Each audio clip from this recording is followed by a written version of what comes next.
Ask Dan Schneider.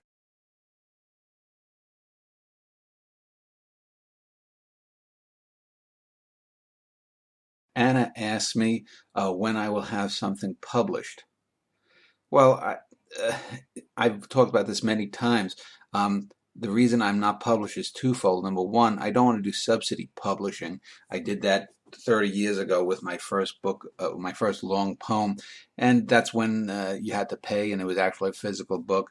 I could publish my poems on, in an ebook, but more people see my poems on Cosmoetica than anywhere else. So it's kind of silly to do that, and poetry is not going to make money.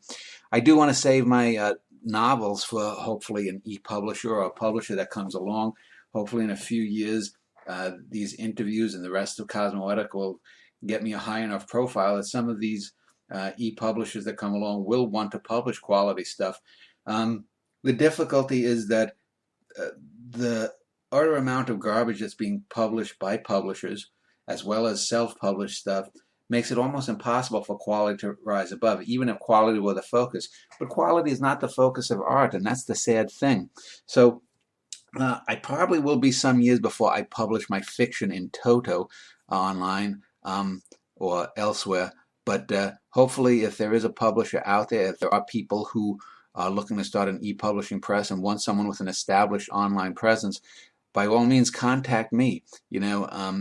I don't think that off the bat I'm going to sell 1 million copies. But if you want great literature, if you want to be a visionary and establish, a press that is based upon great writing, contact me. Uh, my stuff needs to be published, as does my wife's, as do the stuff of some people that I know. Bruce Ario's poems. Don Moss has a Dominion's Great Long poem.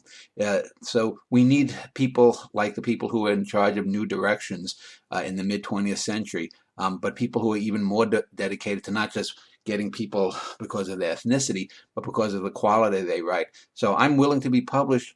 It doesn't have to be a big press, but just make sure that quality is the focus. And unlike many other writers, I'm not going to change my writing. I'm the best editor that there is. Um, uh, could I use a proofreader? Sure, anyone could. I could mistype something, but I'm not going to substantially change my art just to get published in the short term. Anyway, thanks for the question, and that's another Ask Dan Schneider.